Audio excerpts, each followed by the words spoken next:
Entonces, para dar inicio, agradecer a la audiencia que se encuentra conectada con nosotros en este momento. Ahora empezaremos la la novena sesión de coloquios en braquiterapia, tema donde al momento como radiooncólogos encontramos relativa controversia respecto a sus técnicas, indicaciones y escenarios posibles de aplicación.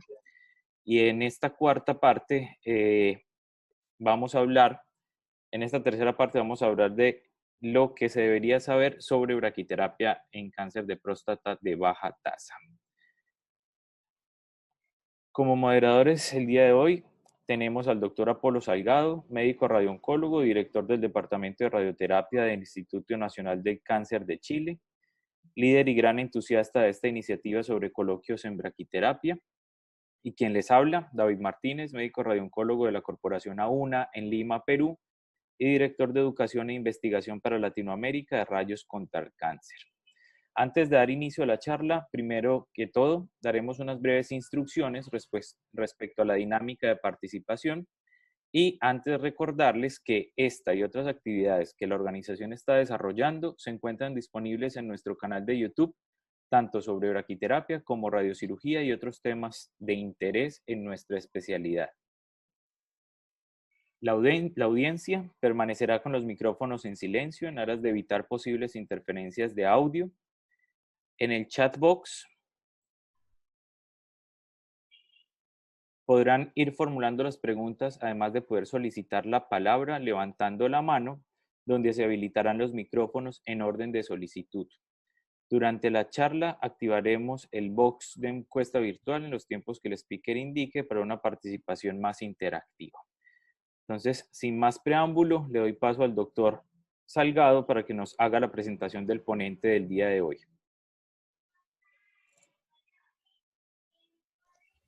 Muchas gracias, David. Hoy día nos acompaña el doctor Carlos Salum, médico radiooncólogo, jefe de unidad de curiterapia del Hospital Municipal de Oncología Marie Curie y radiooncólogo en el Instituto de Oncología Ángel Rofo de Argentina. Te damos la bienvenida, Carlos. Te conocí en Lima, estuve en tus charlas y fueron espectaculares. Entonces ahora nos pareció más que prudente invitarte a poder compartir con nosotros los casos de braquiterapia en próstata que tú desarrollas y que nos puedas contar tus secretos y cómo lo haces y por qué lo haces así, porque estoy seguro que varios de los colegas que están acá presentes de toda Latinoamérica, y que les doy un cariñoso saludo y bienvenida, les gustaría mucho desarrollar más la técnica y seguramente van a tener preguntas y por supuesto, la idea es interactuar y si alguien necesita preguntas, ahí está el chat box para que pueda compartirlas. Y desde ya también mencionar que la idea en una próxima sesión de coloquios, si alguien tiene algún caso de cáncer de próstata que quiera compartir, lo puede hacer llegar por interno y podemos analizar el caso. Yo creo que eso es bastante bueno porque nos permite a todos opinar desde el punto de vista ya del conocimiento. Entonces podemos dar mejores indicaciones para nuestros pacientes, nuestros usuarios. Sin más, Carlos, la audiencia es toda tuya.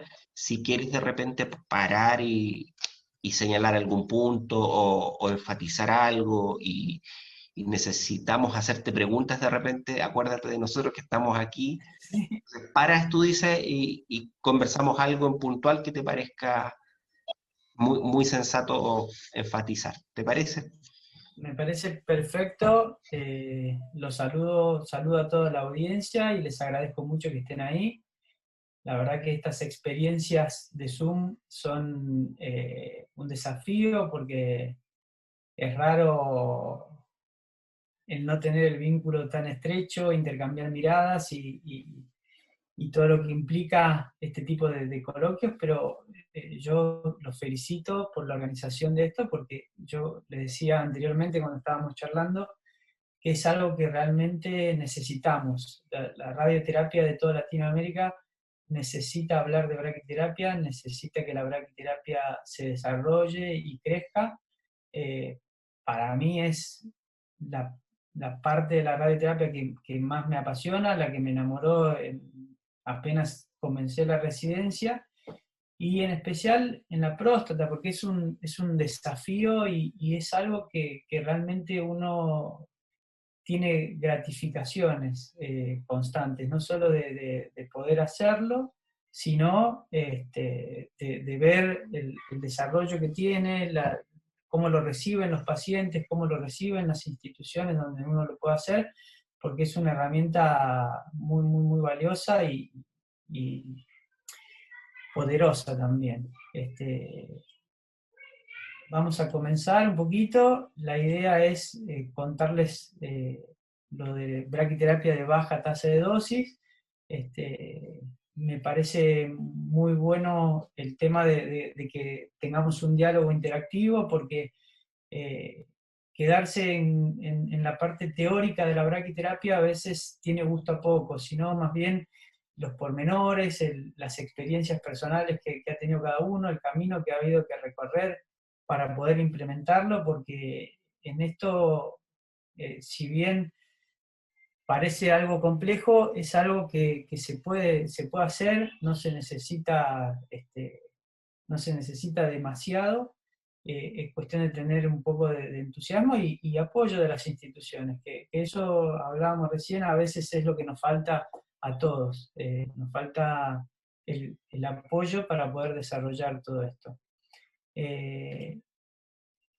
La braquiterapia prostática de baja tasa de dosis tiene una historia mucho más larga de lo que uno cree, y como todo proceso que se va desarrollando, comienza de alguna manera y hay que confiar en las técnicas para que sigan desarrollándose, mejorando y llegar a los niveles de precisión y de excelencia que tenemos hoy.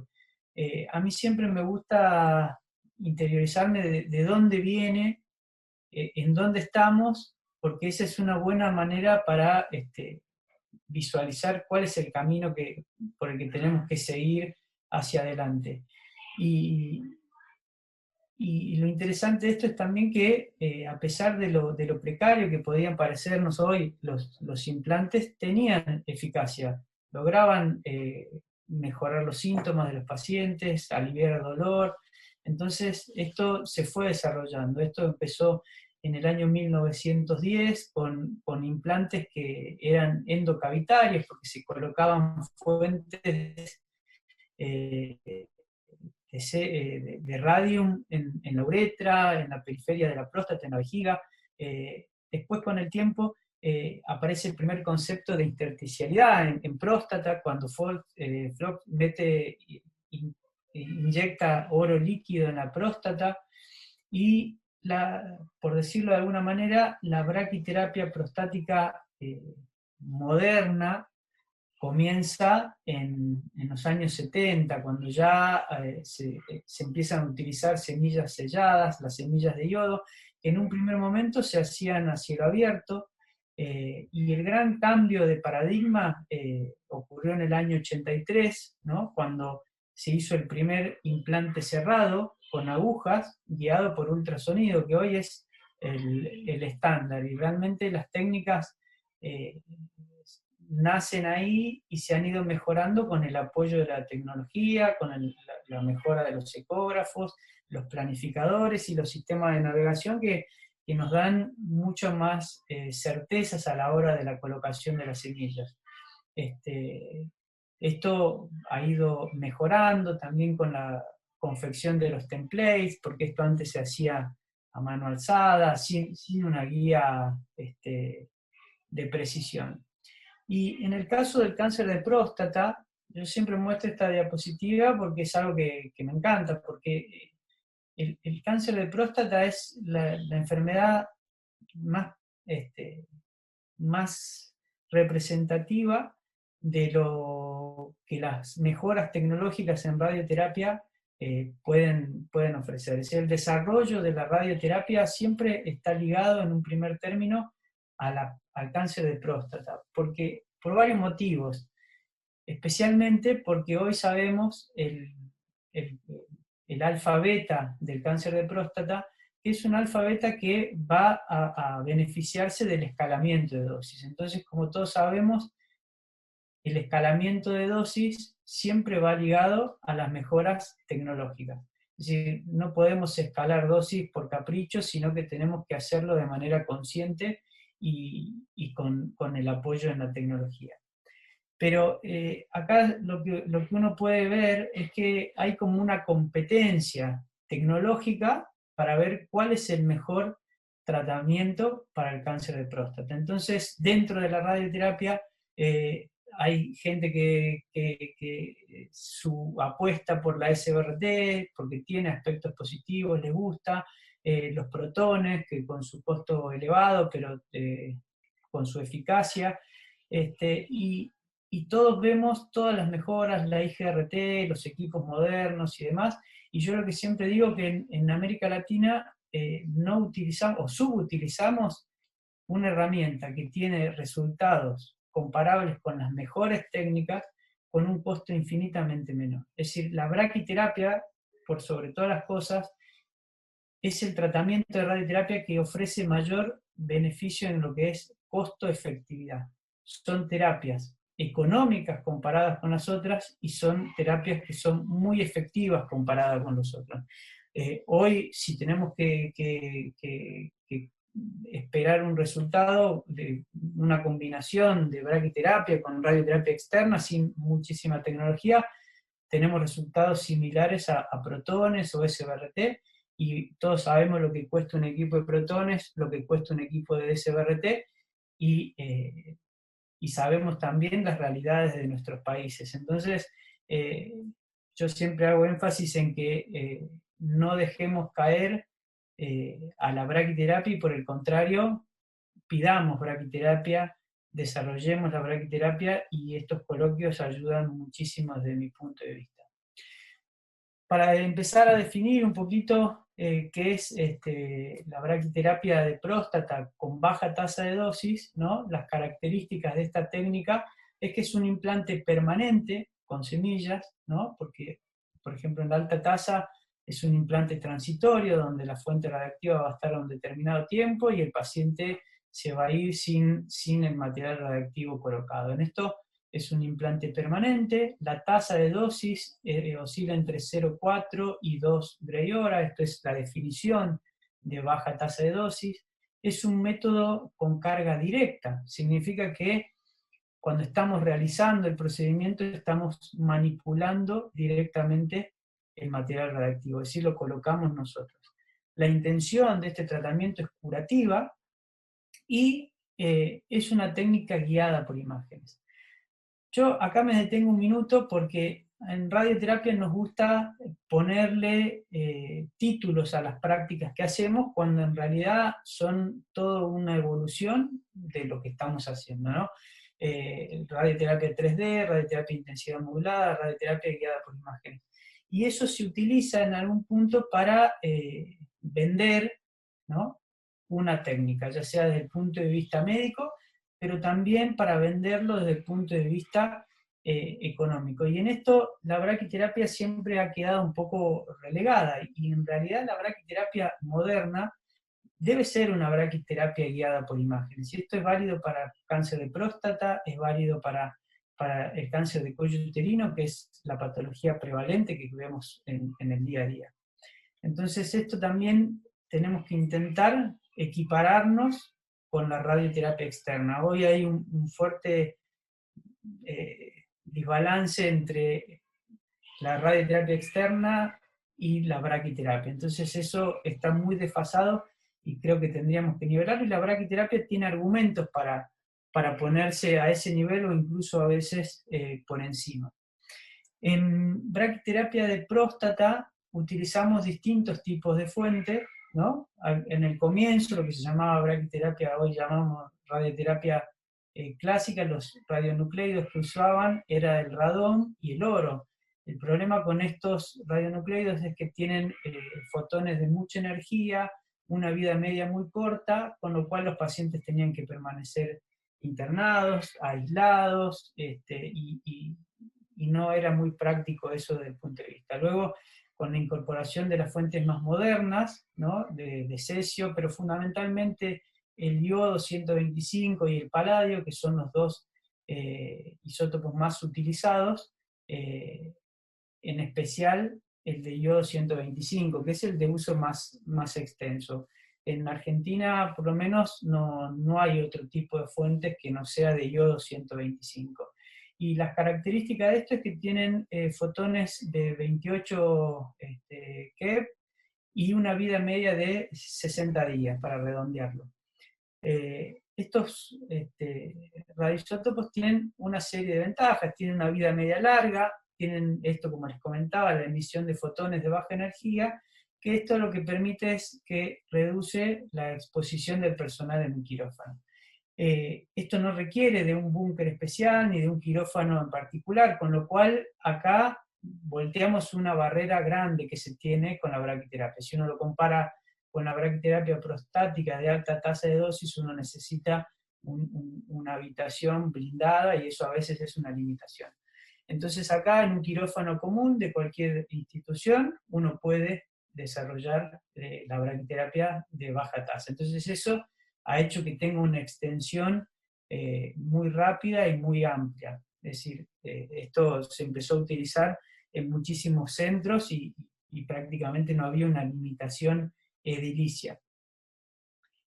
Los tejidos del paciente son blindaje suficiente para evitar la exposición ambiental, con lo cual no necesitamos mayores blindajes y el paciente, una vez que ha sido implantado, se puede retirar, ir a su casa y hacer vida con las pautas de recomendación en una vida normal. Y eso es muy ventajoso porque reduce mucho los costos institucionales, se reducen los días de internación y se reducen los requerimientos en las habitaciones, y las normativas vigentes en cuanto a protección radiológica.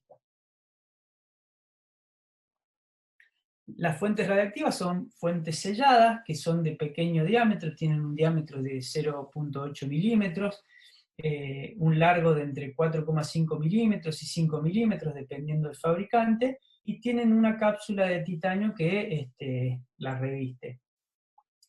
Estos son materiales que son radiopacos, los podemos ver por radioscopía, y se comercializa de varias formas. Las formas más típicas son o las semillas sueltas o las semillas que llamamos enhebradas o rapistrán, que son las semillas que están insertas dentro de un hilo reabsorbible, ¿no? A priori esto tiene ventajas y desventajas, ¿no? Cada una tiene sus pros y sus contras, pero si comparamos las semillas rapistrán versus las semillas sueltas, vemos que cuando utilizamos semillas rapistrán se disminuye el riesgo de migración, y en la diapositiva siguiente les dejo el artículo que compara el riesgo de migración con las semillas sueltas y las semillas enhebradas, pero eso no tiene mayor repercusión clínica, pero sí es algo que molesta, es algo que uno no quiere, es algún efecto que uno no desea. Uno quiere colocar una semilla y que quede en el lugar donde uno la colocó. Rapidez en el implante, que estas son cosas importantes porque si no se dispone a veces de dispositivos de carga, por ejemplo en nuestro caso en el hospital, nosotros las cargamos manualmente nosotros, es decir, hay que preparar las semillas y colocarlas dentro de las agujas. Entonces, armar las agujas que vamos a implantar con la cantidad de semillas que necesitamos, cuando están enhebradas es mucho más rápido y más preciso que cuando usamos semillas sueltas, porque hay que poner una semilla suelta, un separador, una semilla suelta, un separador, y eso es tiempo. Y en cuanto uno hace un implante con semillas sueltas, uno ve que no tiene la misma estabilidad, las semillas pueden girar, moverse. Cuando uno utiliza las semillas rapistrán, el implante es mucho más estable. Eso lo vemos en el momento del implante, en las tomografías posteriores al implante y obviamente en la dosimetría, que uno en general queda mucho más prolijo y mejor. Nos permite la semilla rapistrán colocar semillas más cercanas al margen prostático, y esto es importante porque nos da una cobertura mucho mejor. Entonces, la única ventaja de las semillas sueltas es que son mucho más económicas. Este es el artículo que les comentaba, donde comparó la utilización de semillas sueltas y semillas enhebradas, y un mix de semillas sueltas y enhebradas, y cómo variaban los porcentajes de migración de las semillas, siendo menor al 2% cuando utilizamos semillas enhebradas, y si uno usa solo semillas sueltas, el riesgo de migración de semillas alcanza aproximadamente un 40%. O sea, con las semillas sueltas es bastante frecuente que haya alguna migración de las semillas, ¿sí? Esto son las recomendaciones, el criterio del Colegio Americano de Radioterapia, que les recomiendo que lo vean porque es una guía concisa y precisa de cómo y a quién debemos indicarle la braquiterapia prostática. Entonces, el primer gran punto en cuanto a la braquiterapia prostática y para cualquier práctica médica es la selección del paciente, porque como les mostré en aquella diapositiva, tenemos un arsenal de herramientas para tratar el cáncer de próstata. Entonces, seleccionar el paciente es fundamental para tener éxito y para evitar complicaciones. En la clase de Apolo, él hizo un desarrollo espectacular de todo lo que puede pasar, lo que no queremos ver, y me gustaba ver que siempre toda la prevención de todas las complicaciones y de todos los posibles efectos secundarios arrancaba acá, en la selección del paciente, a quién elegir para hacer braquiterapia. Entonces, haciendo un pequeño resumen, tenemos 3 tipos de criterios. Uno es el criterio biológico, que es el referente a la patología del paciente, que para una técnica de monoterapia, ¿no? Seleccionamos pacientes que tengan tumores T1 o T2B, ¿no? Que tengan un PSA menor a 15 nanogramos por decilitro y un score de Gleason menor a 7, ¿no? Y hago la aclaración acá de que sea un 3+4. ¿Por qué? Porque cuando los primeros estudios que comparaban la eficacia de la braquiterapia marcaban que era mucho más beneficiosa para los pacientes de bajo riesgo, no tanto para los de riesgo intermedio, y no era aconsejable hacerlo en los pacientes de alto riesgo. Cuando uno empieza a desglosar esto y a ver distintos estudios comparativos, se ve que los pacientes de riesgo intermedio los podemos dividir en 2. Los pacientes que tienen un PSA menor a 15, ¿no? Y los que tienen un score de Gleason 7, pero 3+4. Es decir, que sean de tumores que los categorizamos como de riesgo intermedio, pero que dadas sus características van a tener un comportamiento más parecido a un bajo riesgo. A esos pacientes les podemos ofrecer braquiterapia como monoterapia exclusiva, sabiendo que vamos a tener excelentes resultados. En terapias combinadas con radioterapia externa, es decir, en la modalidad de BUS, ya podemos incluir pacientes que tengan tumores que sean mayores a T2B, pacientes que tengan PSA mayor a 15 nanogramos por decilitro, y pacientes que tengan score de Gleason mayor a 7. Entonces, pero acá necesariamente tenemos que combinarlo con radioterapia externa. Acá hacerles el comentario de que nosotros lo pudimos hacer en un tiempo, pero había un tema administrativo, es decir, la indicación estaba clara que había que combinar los tratamientos, pero los prestadores de salud tenían que pagar 2 tratamientos, la externa y la braquiterapia. Con lo cual, desde el punto de vista administrativo, se volvió imposible y hoy por hoy no es algo que nos podemos plantear como tratamiento cuando sería lo deseable. Además que van a ver en las diapositivas que siguen que es algo extremadamente eficaz. Y creo que tenemos que abogar desde nuestras sociedades para cambiar esto y que haya un módulo que junte las 2 cosas y que el tratamiento para esos pacientes sea la combinación de estas 2 técnicas. Pero a mí me gusta siempre contar cuáles son nuestras realidades, porque a veces uno va a los congresos, lee los artículos y después se choca con la realidad de cada país, que es muy chocante. Y acá es un capítulo aparte, ¿no? La indicación para los pacientes de rescate, que es un tema muy amplio, muy interesante, apasionante los rescates, pero que un poco va a exceder el alcance de esta clase, pero porque el procedimiento es el mismo, pero la selección del paciente es diferente. los criterios funcionales para elegir al paciente ya hablan de las comorbilidades que pueda tener el paciente y cómo es la dinámica urinaria del paciente. Y este es un tema fundamental porque a veces desde el punto de vista biológico es un paciente que tiene todas las características para poder ser implantado, pero tiene una dinámica urinaria pobre, con mucha sintomatología, y por más que nos guste la braquiterapia, sabemos que a esos pacientes no les va bien. Esos pacientes suelen tener una mala tolerancia a la braquiterapia, con muchos síntomas. Entonces el interrogatorio de los síntomas urinarios es algo fundamental que no podemos dejar pasar. Nos podemos apoyar de distintos estudios que nos van a dar mayor certeza, porque hay mucha sintomatología urinaria que es muy subjetiva del paciente. Entonces, cuando no confiamos mucho en el interrogatorio, pedirle estudios de flujometría ayuda mucho, pedirle ecografías con residuo postmiccional también nos da una información valiosa de realmente cómo está la dinámica urinaria de ese paciente.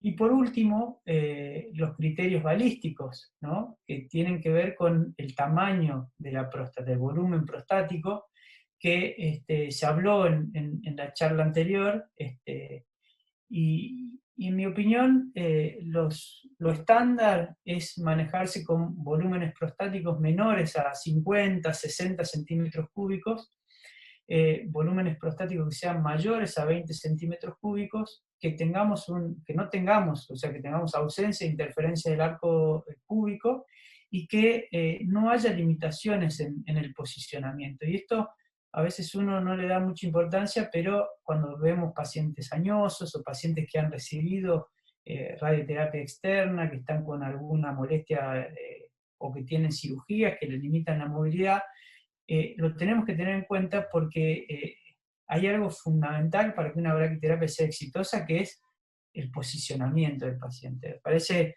algo que no es tan trascendental, porque decimos tenemos un ecógrafo, tenemos radioscopía, pero si uno posiciona mal al paciente, el implante no va a ser ni fácil ni bueno. Entonces, si vemos que posicionar al paciente va a ser difícil, eso también lo tenemos que tener en cuenta. En cuanto al volumen prostático, obviamente va a depender también de la experiencia que tengamos y de la habilidad que tengamos, pero habiendo tantas herramientas de radioterapia, a mí no soy muy partidario de forzar los métodos. Si tiene una próstata muy grande y es un paciente de bajo riesgo, si bien está en la bibliografía y uno puede hacer un bloqueo hormonal para hacer una reducción del volumen prostático y hacer una braquiterapia, salvo que no haya otra, que realmente el paciente quiera hacer braquiterapia, yo trato de no forzar los métodos, salvo puntualmente en los rescates, que no le queda una alternativa de radioterapia externa. Ahí sí me gusta hacer bloqueo hormonal para hacer una reducción del tamaño de la próstata, pero en pacientes que son de bajo riesgo y que no tienen otras comorbilidades y demás, si tiene una próstata grande, les sugiero que haga alguna otra técnica de radioterapia externa, porque el problema es que necesitamos muchas semillas, son muchas agujas, y cuanto más agujas ponemos, más edema ocasionamos, y cuanto más edema ocasionamos, más probabilidades de retenciones de orina o de complicaciones de ese estilo podemos tener. Pero obviamente va a depender un poco también de la experiencia que se tenga. En próstatas que sean muy chiquitas, a diferencia de la alta tasa de dosis, con las semillas lograr una buena distribución, que las semillas tengan un buen posicionamiento y que la dosimetría sea buena, es difícil, y fundamentalmente acá el problema es que te suele quedar una dosis en uretra muy alta. Es muy difícil lograr una buena cobertura, una buena conformación en próstatas muy chiquitas. Así que próstatas muy pequeñas tampoco es bueno, en mi opinión, irradiarlo. Y acá lo dejo a modo de que les quede la diapositiva y la clase de lo que es la escala del IPSS. Muchas veces el interrogatorio de la función urinaria lo hacemos muy en el aire, le preguntamos al paciente cómo está orinando, si tiene aumento de la frecuencia, si tiene sensación de que la vejiga no la ha podido vaciar completamente, si hay urgencia miccional, pero sirve y es útil realmente cuando uno va a hacer un procedimiento de braquiterapia, y en especial los pacientes que van a ser rescatados, si es que ya tienen radioterapia previa, tener un cuestionario y tener el valor numérico, porque eso elimina mucho de la subjetividad del paciente. Entonces, tener este cuestionario en el consultorio realmente no cuesta nada, incluso uno se lo puede dar al paciente para que lo complete en la sala de espera, para que cuando lo veamos tengamos esa información precisa de cómo está orinando el paciente. Y como les decía también, qué paciente vamos a descartar, es decir, no vamos a hacer braquiterapia, son los que tienen alguna de estas contraindicaciones, ¿no? Volúmenes prostáticos, que ya lo aclaré. La prostatitis aguda es algo relativo, porque es algo que podemos manejar, que podemos controlar. No sé, ¿alguien está levantando la mano?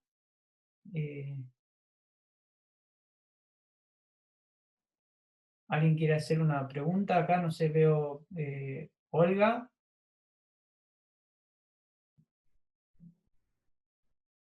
Por el momento no, doctor. ¿No? Ok. Les decía, la prostatitis aguda es una contraindicación relativa, es un evento que tenemos que resolver antes de realizar el implante. La enfermedad inflamatoria intestinal también es una contraindicación relativa, porque en los periodos en donde la enfermedad está inactiva, uno puede realizar el procedimiento y no va a tener mayores complicaciones. Lo que les describía anteriormente, que son los síntomas obstructivos, es decir, cuando el score del IPSS nos da mayor a 15 o 20, esos pacientes no son buenos candidatos a la braquiterapia, por más que tengan todas las demás características que nos digan que sí podría hacerse braquiterapia. Cuando el residuo postmiccional es mayor a 100 centímetros cúbicos, ya nos habla de que es un paciente que tiene una retención urinaria crónica, y también el evento de la braquiterapia puede ocasionar complicaciones de ese estilo. Y la verdad es que cuando uno hace braquiterapia, lo que más gratificación da es que prácticamente los pacientes no sienten que hayan hecho algo, pero cuando te pasa que un paciente hace una retención de orina, cuando no puede sacar una sonda, cuando la sonda la tiene el fin de semana de urgencia, es algo realmente que al paciente le altera la calidad de vida, y es algo difícil de manejar, ¿no? Cuando uno no puede retirar una sonda en un paciente que pensó que venía a hacer un tratamiento prácticamente ambulatorio. Con respecto a las RTU previas, esto va a depender de la extensión de la RTU, y mínimo tenemos que dejar pasar entre 3 y 6 meses desde la RTU hasta hacer el procedimiento. Acá, con baja tasa de dosis, también va a depender del sustrato, del tejido que quede la próstata, en donde podamos garantizar que haya una estabilidad del implante. Si los urólogos, el urólogo que lo atiende hace una tunelización muy extensa y la forma de la próstata que nos deja es prácticamente una concavidad, no hay tejido donde podamos depositar las semillas con certeza de que se vayan a quedar ahí. Es decir, en esos casos, si la RTU es muy extensa, la braquiterapia se vuelve muy, muy difícil, pero es una contraindicación relativa, no es una contraindicación absoluta. Que tengamos interferencia del arco púbico, ¿esto por qué? Porque lo decimos y el por qué es cuando uno uno diagrama la braquiterapia, nos dan el eje de coordenadas donde tenemos que poner las agujas, y si en un sector de la próstata, cuando vamos a poner la aguja, nos encontramos con que la aguja se clava en el pubis, es toda una zona de la próstata que no vamos a poder implantar. Y si esa zona de la próstata no la implantamos, hicimos un tratamiento insuficiente, un tratamiento subóptimo, porque no podemos compensarlo con semillas que estén alejadas de ese lugar. Sabemos que la braquiterapia, una de sus principales características es el alto gradiente de dosis, y esto es la principal ventaja, pero también se vuelve nuestra enemiga cuando las fuentes radiactivas quedan lejos de nuestro target. Y lejos en braquiterapia a veces son milímetros, 2-3 milímetros que no logramos posicionar la semilla y nuestro implante quedó lejos de donde nos interesaba que estuviera. Las limitaciones en la movilidad, que son, ya las comenté también anteriormente, que son para garantizar un correcto posicionamiento. Y ahora vemos todo esto y nos preguntamos de todo el arsenal que tenemos de herramientas de radioterapia para tratar el cáncer de próstata, ¿por qué la braquiterapia? Este estudio lo comentó en el primer seminario, David lo comentó de manera extensa, pero es un trabajo muy, muy interesante porque reúne una gran cantidad de pacientes, ¿no? Y reúne una gran cantidad de técnicas de radioterapia, de técnicas de tratamiento. Entonces, en total, la suma de todos los trabajos que analizaron en este estudio, sumaron 52.000 pacientes, que es una cantidad enorme. El balance de las técnicas fue este que les estoy mostrando acá, que compara el HIFU, la prostatectomía robótica, prostatectomía radical, protonterapia, crioterapia y radioterapia externa y braquiterapia. Y los dividió en todos los grupos de riesgo, ¿no? En pacientes de bajo riesgo, y lo que representa cada uno de estos círculos es cada uno de los estudios que fue analizado. Entonces, uno puede ver que lo que uno lee de estos trabajos es la eficacia, ¿no? La eficiencia que tiene la braquiterapia, y por otro lado esto responde a una de las preguntas a las que todos le tienen miedo a la braquiterapia, y es algo que usan como argumento para denostar la braquiterapia, que es que dicen es una modalidad de radioterapia que es operador dependiente. Y eso es relativo, porque como cualquier técnica de tratamiento, tanto quirúrgico, de radioterapia o de braquiterapia, hay una curva de aprendizaje y hay procedimientos que son estandarizados a nivel mundial, y esto uno ve que todos los estudios terminan estando en la zona de por acá arriba. Fíjense que las técnicas de cirugía sí se ve una dispersión mayor en cuanto a lo que es operador dependiente. La braquiterapia muestra resultados consistentes y resultados mejores en los pacientes de bajo riesgo que comparados con otras técnicas. Lo mismo ocurre con la radioterapia externa, donde también sabemos que hay una heterogeneidad de tecnología, de recursos, que también hace que lo vivimos en el día a día. Por más que esto nosotros no lo publiquemos, sabemos que cuando tenemos un equipo con determinadas características, podemos ofrecer una calidad de tratamiento, y cuando nos cambian el equipo, nos dan los elementos de posicionamiento y demás, sabemos que nuestros tratamientos mejoran. Pero fíjense esto, ¿dónde se encuentra la braquiterapia? Es decir, altamente efectiva. Cuando vamos a los pacientes de riesgo intermedio, acá lo que ya aparecen son también las combinaciones de radioterapia externa y semillas, como les comentaba anteriormente, pero la braquiterapia no tiene una tendencia a la caída en el resultado, se mantiene, y sí las otras técnicas comienzan a mostrar resultados más pobres. Entonces, y lo mismo acá en el alto riesgo, donde la combinación y el agregado de bloqueo hormonal permite que las curvas de progresión libre de recaída de PSA sigan siendo muy buenas. Entonces este trabajo ha puesto en evidencia que lo que consideramos estándar y comparable no es tan así.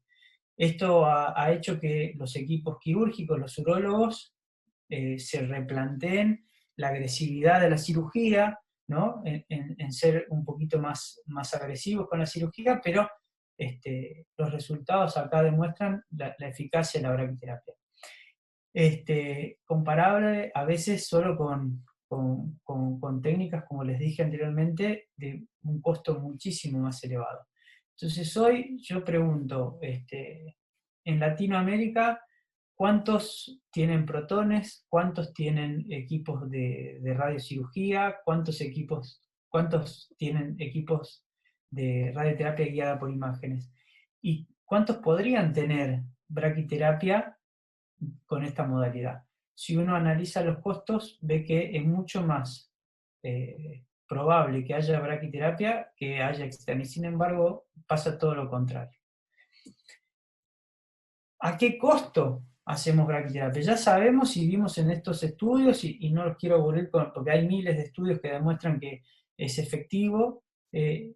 Cuando me pregunto a qué costo, porque ¿a qué vamos a someter al paciente cuando hacemos braquiterapia? Entonces acá empieza algo que es muy importante, que son los estudios de calidad de vida, porque la discusión que tenemos siempre en los equipos interdisciplinares, cuando hablamos con un oncólogo clínico, cuando hablamos con un urólogo, te va a decir, yo tengo buenos resultados con cirugía, yo tengo buenos resultados con radioterapia externa, y yo tengo buenos resultados con braquiterapia.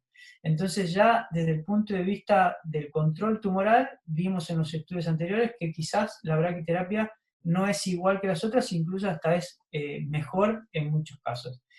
Y cuando vamos a los estudios de calidad de vida, nos encontramos también con estos datos, que tenemos estudios fase 3 con un buen seguimiento, donde vemos que la comparación en eventos, ¿no?, de incontinencia urinaria, síntomas irritativos, obstructivos urinarios, de problemas gastrointestinales y de función sexual, también dan un perfil claramente más beneficioso a la braquiterapia que con respecto a una prostatectomía radical.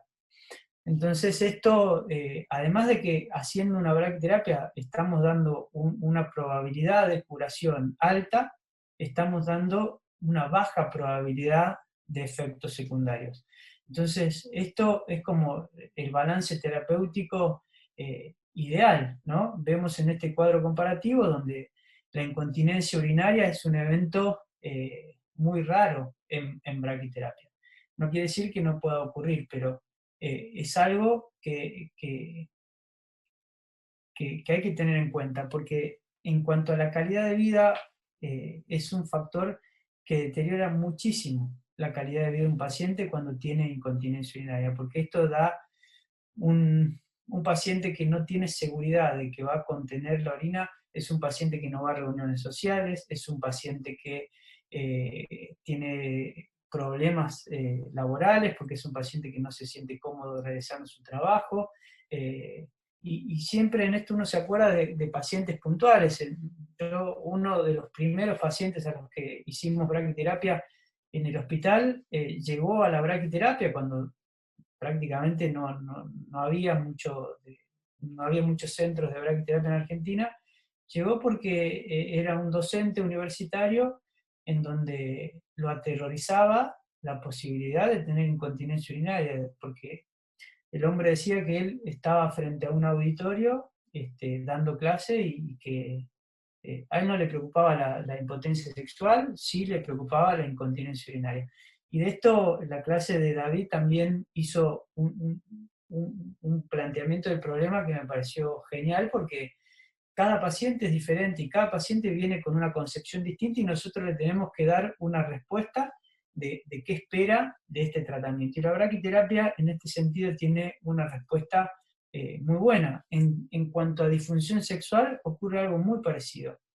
Yo creo que estos datos, con la mejora de la selección de pacientes y con la evolución de los tratamientos, va a mejorar.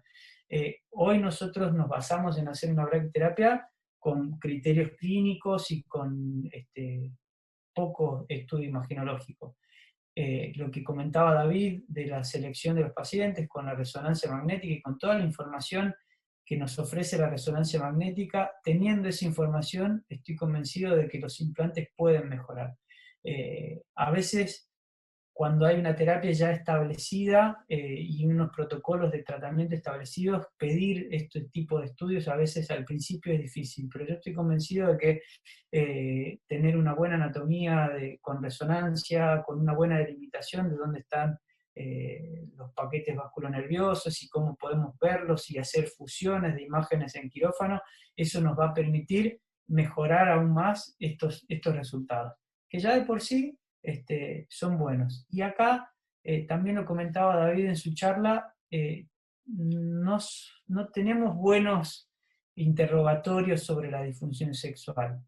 Muchos pacientes no lo pueden expresar bien, no tenemos un cuestionario detallado, preciso, con lo cual acá la subjetividad es mayor todavía. En mi experiencia, los pacientes que hacen braquiterapia no suelen tener mayores complicaciones de disfunción sexual. Es cierto que no aparece inmediatamente, suele aparecer el deterioro de la función sexual un tiempo después, al año o a los 2 años, y en general revierte con sildenafil o tadalafil. Que eso también es una gratificación porque uno le generó un problema al paciente, pero la resolución del mismo no es tan compleja y es exitosa. Este es otro estudio también de calidad de vida, ¿no? Es un estudio, es un prospectivo multicéntrico con 1.200 pacientes, ¿no? Que comparó prostatectomía radical, radioterapia externa y braquiterapia de baja tasa de dosis, y nos encontramos con este tipo de curvas, y vemos acá en esta primera columna los resultados de la prostatectomía radical en cuanto a un score de potencia sexual, de incontinencia urinaria, de síntomas irritativos o de síntomas obstructivos, de síntomas gastrointestinales, ¿no? Y acá tenemos la columna de la radioterapia y de la braquiterapia. Esto también hay que tenerlo en cuenta.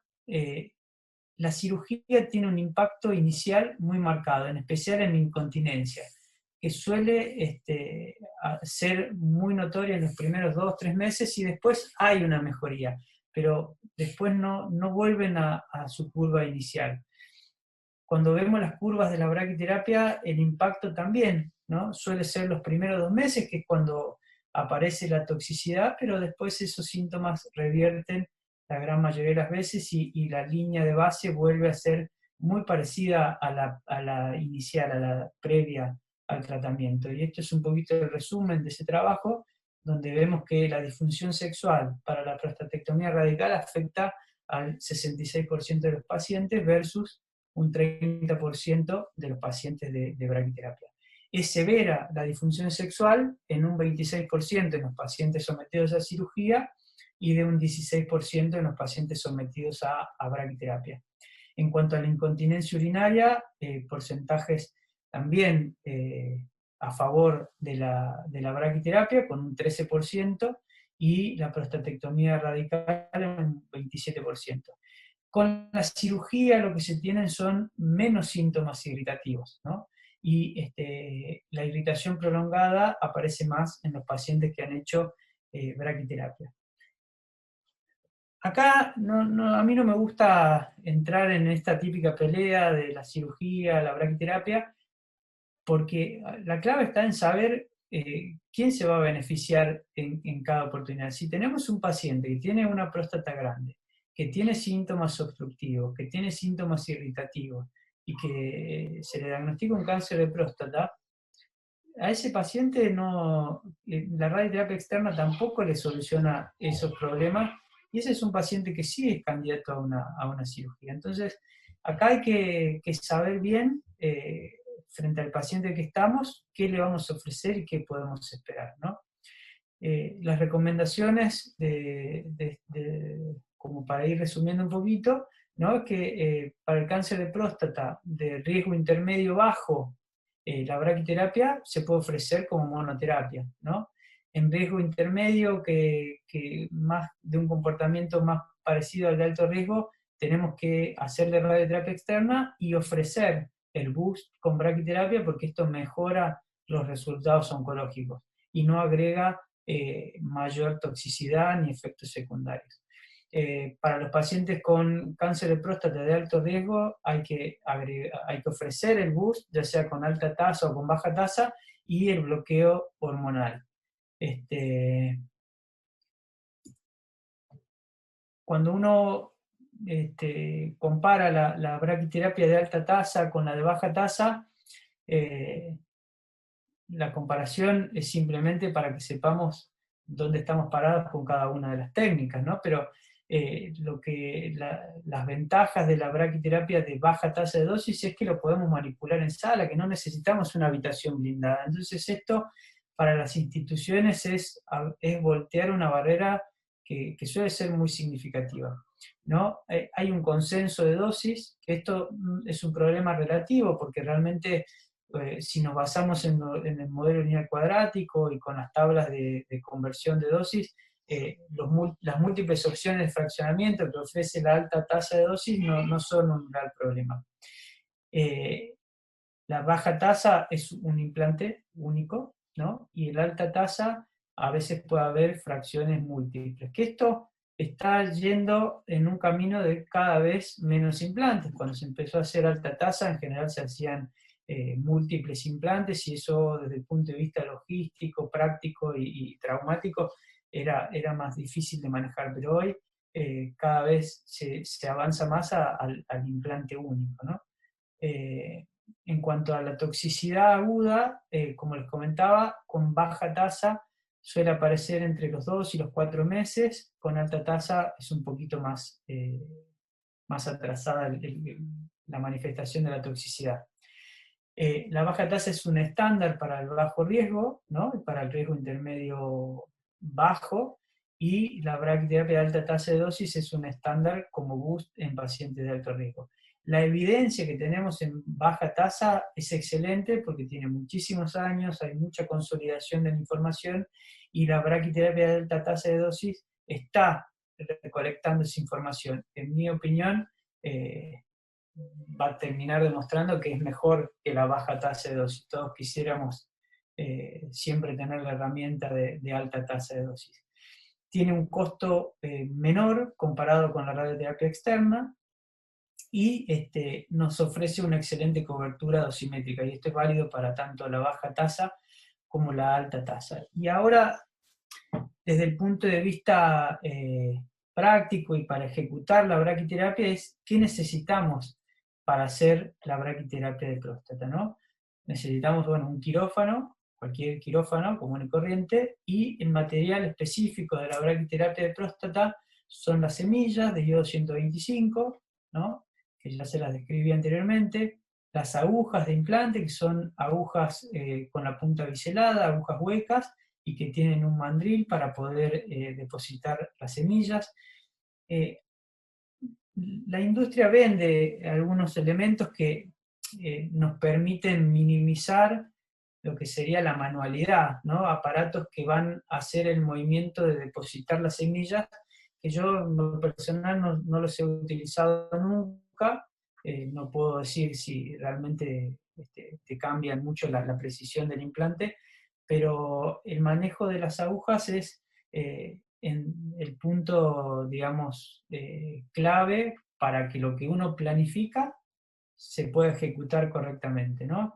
Estas agujas son agujas que son específicas de braquiterapia, pero se pueden conseguir otras agujas que nos van a ser de utilidad. Estas agujas se llaman agujas estabilizadoras o arpones, que son agujas que una vez que uno las coloca en la próstata, tienen una retracción posterior que hace que se abra y que salga esto. Esto es muy, muy conveniente porque hace que cuando pinchemos la próstata, el movimiento de la próstata sea sustancialmente menor. Hay varias técnicas de implantar, hay gente que implanta, pone todas las agujas y después va liberando las semillas. A mí me gusta colocar una aguja y liberar las semillas en ese momento.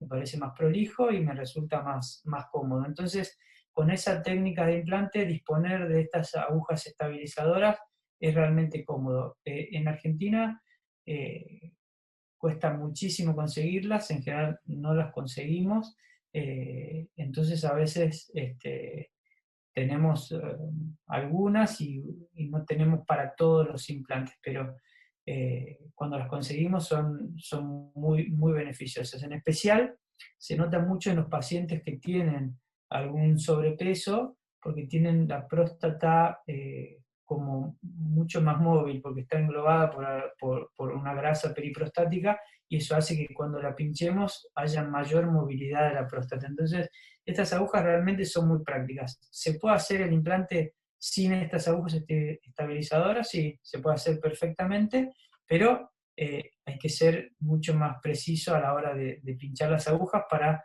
evitar estos movimientos y que nos saquen de la imagen. Necesitamos un ecógrafo, ¿no? Y acá es importante, es un ecógrafo que no es cualquier ecógrafo. O sea, el ecógrafo puede ser cualquiera, pero no todos los ecógrafos tienen esta sonda. Esta sonda es una sonda biplanar para piso pélvico que prácticamente se usa o para una biopsia randomizada de próstata o para braquiterapia. Entonces, no es una sonda que tengan todas las marcas que hacen ecógrafos. Entonces, esto es importantísimo. ¿Y por qué hago hincapié en esto? Porque ha pasado acá en Argentina que se compra, en algún centro han comprado equipamiento para hacer braquiterapia de próstata, pero compran cualquier ecógrafo con cualquier sonda. Entonces, con esto no se puede hacer. Si no tenés esta sonda, no se puede realizar el procedimiento. Parece una tontería, pero son problemas que pasan.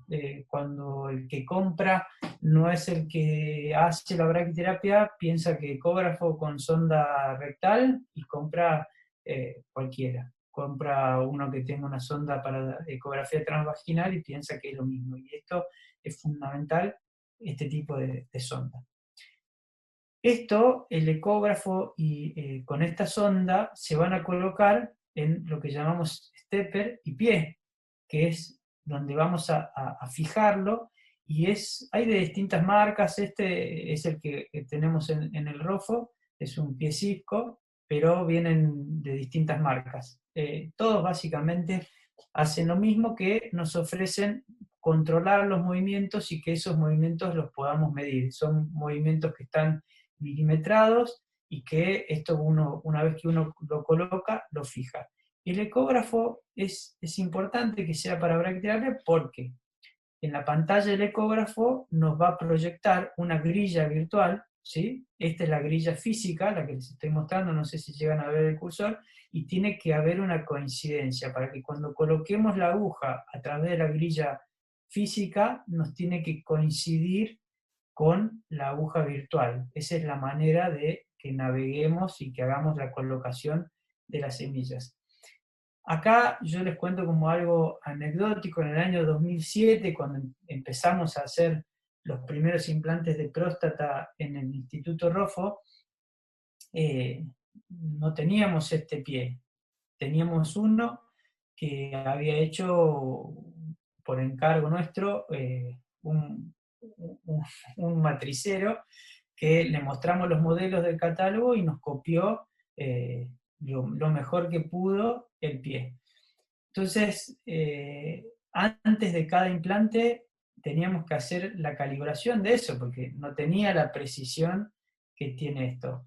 ¿Qué les quiero transmitir con esta anécdota? Que a veces uno espera que tener todo lo que muestran los catálogos, y a veces uno puede ingeniárselas para hacer el procedimiento. Hicimos muchísimos implantes con ese pie. La verdad que era mucho más laborioso, porque la calibración nos llevaba más tiempo calibrar el pie con el ecógrafo que el implante. Cuando nos compraron sentíamos que estábamos manejando una Ferrari, porque la cuna donde va el transductor es imposible que se mueva, porque es una cuna que hay que pedirla específicamente para el modelo de transductor que tenemos. Entonces son varios detalles a tener en cuenta. Es decir, no es solo agarrar una lista y comprar, sino que todas las compras de todo este material esté concatenado. Si tengo un ecógrafo BK, tengo que pedir un pie para ecógrafo BK, tengo que pedir una grilla para BK, para que cuando compremos todo, tengamos todo el material correcto y necesario. Esta es la grilla, que dependiendo acá no se llega a ver bien, pero tiene las siglas de la marca del ecógrafo, porque esta grilla va a tener un correlato con la grilla que nos muestre el ecógrafo. Es decir, el ecógrafo de marca BK tiene esta configuración. Entonces, si yo utilizo otra grilla, puedo cometer errores, ¿no? Fíjense, las letras acá están separadas por una distancia y para otra marca de ecógrafo tiene otros movimientos. Entonces, cuando el físico nos va dictando las coordenadas para colocar las agujas, si cometemos el error de tener una grilla que no es para nuestro ecógrafo, ahí hay un posible error. Necesitamos un planificador que es específico para braquiterapia prostática. Acá lo mismo, las distintas marcas tienen sus planificadores. El que yo utilizo es el Varicid, que es el de Varian, que la verdad que es un planificador muy, muy bueno y muy completo, pero bueno, no viene al caso. Hay planificadores que son más, que a veces son mucho más simples y sencillos y que pueden ser de utilidad.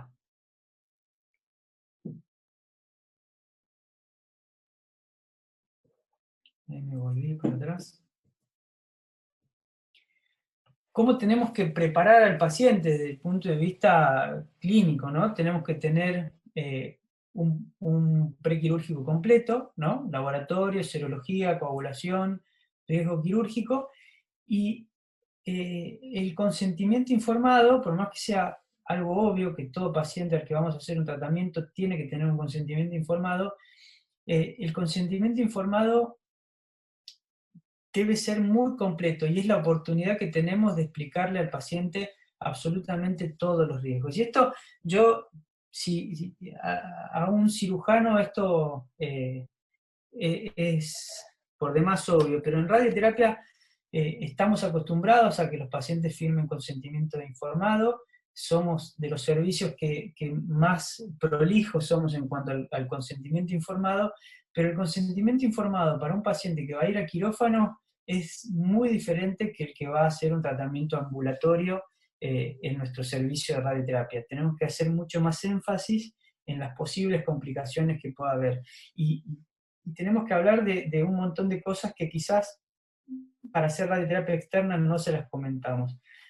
A nosotros nos pasó en una oportunidad que un paciente sin mayores comorbilidades, sin mayor riesgo, le hicimos la braquiterapia y a la mañana siguiente, cuando fuimos a verlo para darle el alta, el paciente tenía dolor de pecho y tuvo un infarto al día posterior de la braquiterapia. No pasó nada, pero nosotros en el consentimiento informado no le hablamos le hablamos específicamente de lo que le podíamos ocasionar con la braquiterapia y con el procedimiento en sí, a lo que estábamos mayormente habituados. Pero entonces acá el consentimiento informado cuando llevamos un paciente a quirófano debe ser muy profundo, muy detallado. Esto nos va a evitar un montón de problemas y además el paciente va a ser mucho más fácil de llevar y manejar en el caso tal de que tengamos alguna complicación. La preparación en los días previos al implante, ¿no? Los ansiolíticos van a depender del paciente, hay pacientes que son más temerosos y que realmente que el paciente llegue relajado al procedimiento es algo muy conveniente, entonces si vemos que el paciente está muy angustiado, lo podemos medicar con algún ansiolítico, y nosotros siempre iniciamos la tamsulosina, ¿no? Que es un alfa bloqueante, el día previo. Se puede empezar antes, sí, pero en general se lo empezamos el día previo y se lo mantenemos un mes posterior al implante y después vamos haciendo, si no tiene síntomas obstructivos, se lo vamos retirando. Le iniciamos protector gástrico a todos los pacientes de manera preventiva y el día del implante lo mismo, simplemente que va a empezar a tomar antibióticos posterior al implante. Nosotros le damos ciprofloxacina por 5 días, que es a título preventivo. También intraoperatoriamente en quirófano le pasamos una dosis única, ¿no? Que se lo pase el anestesista, y la verdad es que nosotros no hemos tenido nunca una complicación infectológica. Así que no es un procedimiento que tenga mayor riesgo en ese sentido. Analgésicos nosotros no le dejamos de manera rutinaria. En el post-implante lo dejamos a demanda del paciente. Si tiene alguna molestia, le damos, pero en general no requieren analgesia posterior al implante. Y a mí me gusta contar el procedimiento paso a paso para que el que nunca tuvo oportunidad de verlo pueda conocerlo y poder explicarlo o interiorizarse un poquito más, ¿no? La técnica del implante, la anestesia, es un poco según el criterio del anestesiólogo, ¿no? En general, nosotros las hacemos con anestesia general, y esto tiene un porqué, porque el procedimiento en sí durará 1 hora y media, 1 hora 40, desde que el paciente entra al quirófano hasta que está totalmente implantado. Entonces, cuando hacen anestesia raquídea, a veces el paciente se mueve, tose, se rasca la nariz, y para estos procedimientos lo que deseamos es que el paciente no se mueva para nada. Entonces, nosotros tratamos de utilizar anestesia general. Se coloca al paciente en litotomía forzada, y acá hay que tomarse todo el tiempo que sea necesario para asegurarnos una posición correcta. Nuestra realidad, no todas las camillas de quirófano tienen las condiciones que nosotros querríamos. Para sujetar las piernas a veces no es tan práctico como el de otra camilla que tenemos más moderno, lo que sea. Entonces acá es muy importante posicionarlo hasta que esté en la posición que nosotros queramos. Esto, no sé, no quiero poner porcentajes, pero les diría que es el 60%, 70% de un implante que va a ser exitoso. Una vez que el paciente está en litotomía forzada, le colocamos una sonda vesical, nosotros le vaciamos la vejiga y se la llenamos con 60 centímetros cúbicos de solución fisiológica, porque es una manera, esto se puede no hacer, pero es una manera de estandarizar el tamaño prostático, y si está muy llena la vejiga, a veces tiende a modificar la próstata, tiende a englobarla. Entonces una vejiga que no está muy llena ni vacía, nos resulta mucho más cómodo. Una vez que colocamos la sonda y los campos estériles, tenemos que colocar el transductor con la grilla, así como la ven ahí colocada. El pie y el stepper nos permiten hacer movimientos groseros, y una vez que estamos en el lugar que queremos estar, podemos hacer ajustes finos con el ajuste milimétrico que les mostré el pie, que tiene para posicionarlo en todos los ejes. Lo que buscamos con esto es que el nivel, cuando vemos la próstata en la ecografía, toda la próstata esté por dentro de la grilla. Es decir, si vemos tejido prostático que está por debajo de la grilla, obviamente no vamos a poder colocar las agujas, es un paciente que está mal posicionado y no vamos a poder hacer el implante de manera correcta. Entonces, acá el correcto posicionamiento es fundamental. La inclinación del transductor es algo que tenemos que ir buscando, porque a veces para separar la próstata del transductor, tendemos a bajar la punta del ecógrafo, y eso a veces lo que nos da es que se levanta un poco el recto a nivel más podálico. Entonces, lograr el punto justo donde podamos visualizar y que podamos ver toda la próstata dentro de la grilla es algo muy importante. Y acá también tener familiaridad con el ecógrafo es importante, porque acá uno lo puede posicionar correctamente y no tener una buena calidad de la imagen. Entonces es importante que el paciente el día previo, incluso antes de ir a quirófano, se haga un buen enema, un buen vaciamiento, y lo que nosotros hacemos es, en una jeringa Tume, colocar gel de ecografía y rellenar el recto con el gel de ecografía. Eso elimina mucho la posibilidad de que haya interferencias de gas, de aire, que nos modifican muchísimo la imagen. Esto, cuando estamos haciendo el implante, si hay una interferencia de gas, realmente uno pasa a no ver a veces un sector de la próstata, y eso es algo muy, muy incómodo. Entonces, hacer toda una buena preparación en pos de una buena imagen ecográfica es muy, muy importante. Una vez que ya logramos este posicionamiento, que tenemos una imagen clara de la próstata que está bien circunscripta en el lugar que nosotros queremos, empezamos a hacer el estudio volumétrico de la próstata, ¿no?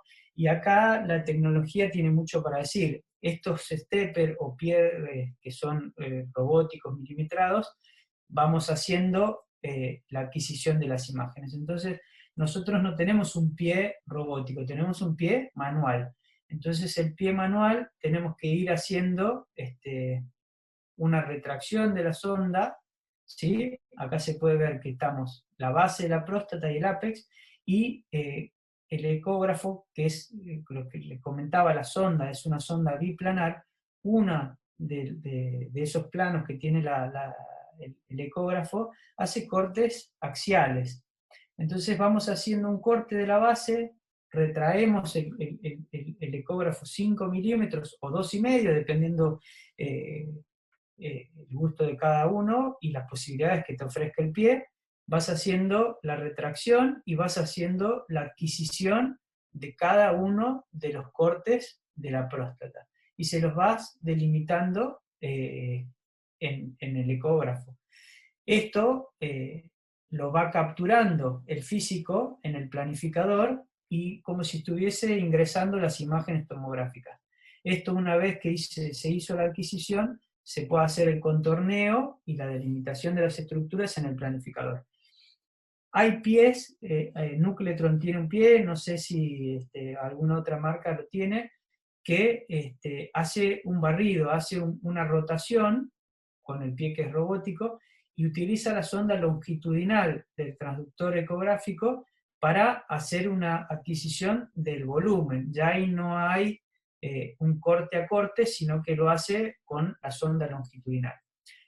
Nosotros no lo hacemos así porque no tenemos ese recurso tecnológico, pero sí lo hacemos haciendo la adquisición de cada uno de estos planos. Una vez que tenemos estos planos, tenemos que medir, ¿no?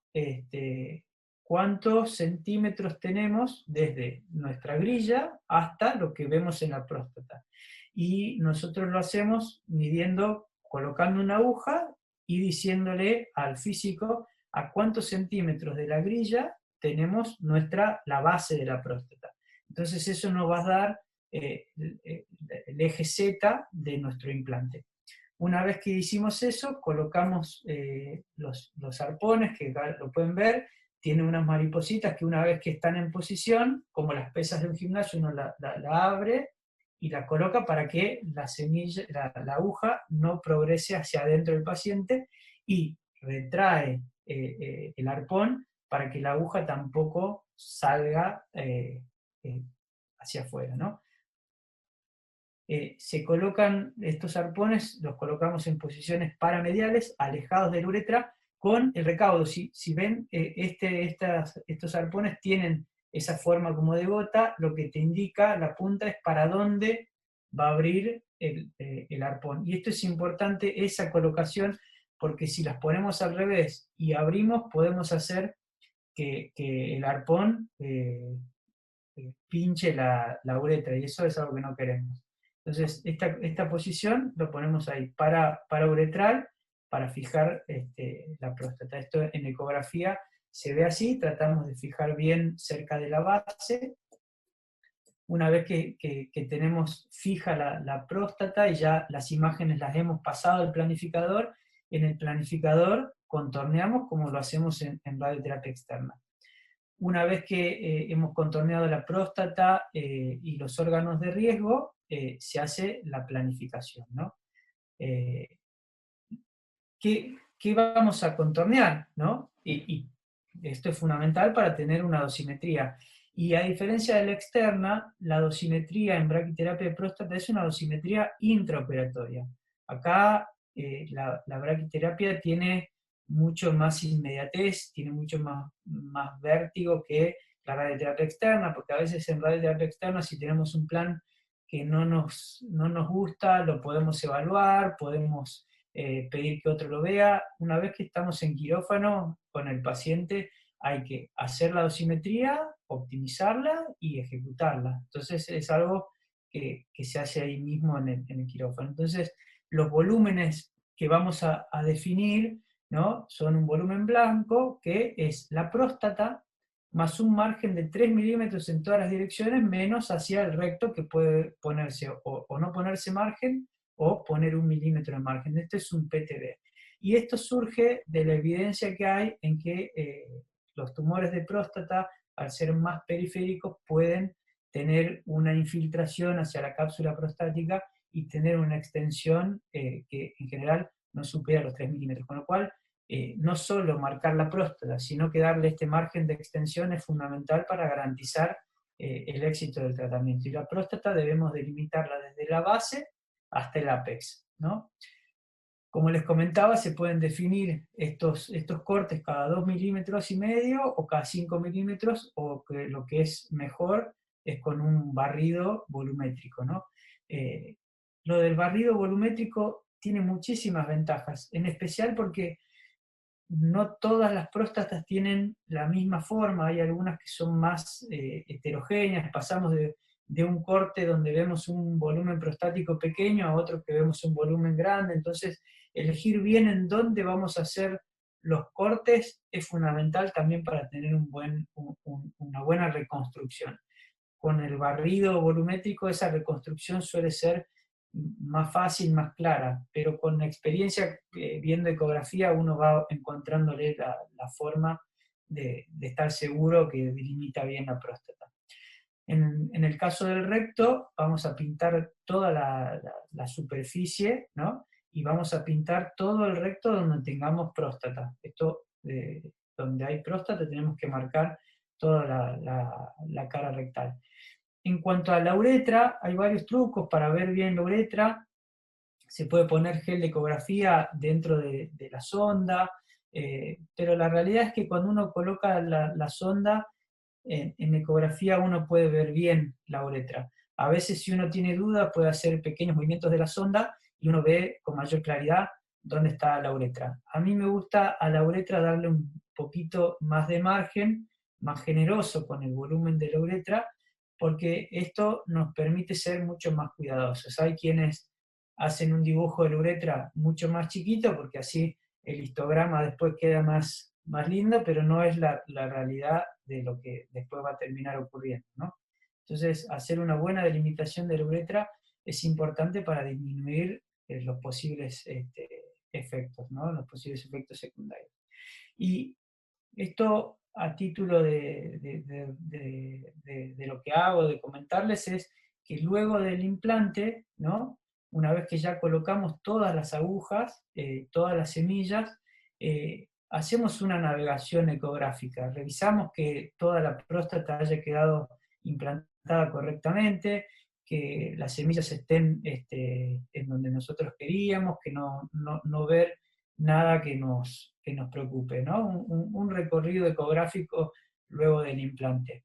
Hacemos, si tenemos alguna duda, esto al principio con los urólogos que estaban con nosotros siempre hacíamos una citoscopía de control, pero esto lo hicimos los primeros 2 o 3 años que hacíamos el implante, porque en realidad no es fundamental, no es algo que haya que hacer sí o sí.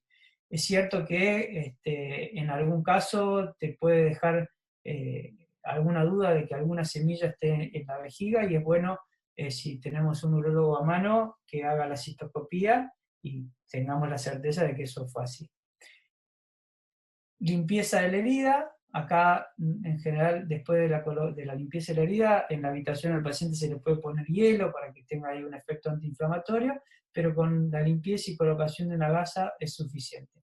Trasladamos el paciente a la habitación, y esto lo hicimos cuando podíamos, que era una tomografía a las 24 horas para hacer una dosimetría post-implante, pero después, dado que no era todo un problema, la dejamos de hacer, y la que sí hacemos sí o sí es la tomografía para una dosimetría post-implante a los 30 días. ¿Y esto por qué yo pongo acá control de calidad y curva de aprendizaje? Porque nosotros fuimos aprendiendo de nuestros propios implantes, y y cosas que uno las primeras veces que hace braquiterapia no ve con claridad en el quirófano, lo termina viendo en la tomografía de dosimetría del postimplante. Entonces, lo que aprendimos en esos primeros implantes es que en general los implantes nosotros le llamamos se nos caían, nos quedaba la base de la próstata un poco fría, y esto es un poco por a veces el miedo de pinchar la vejiga,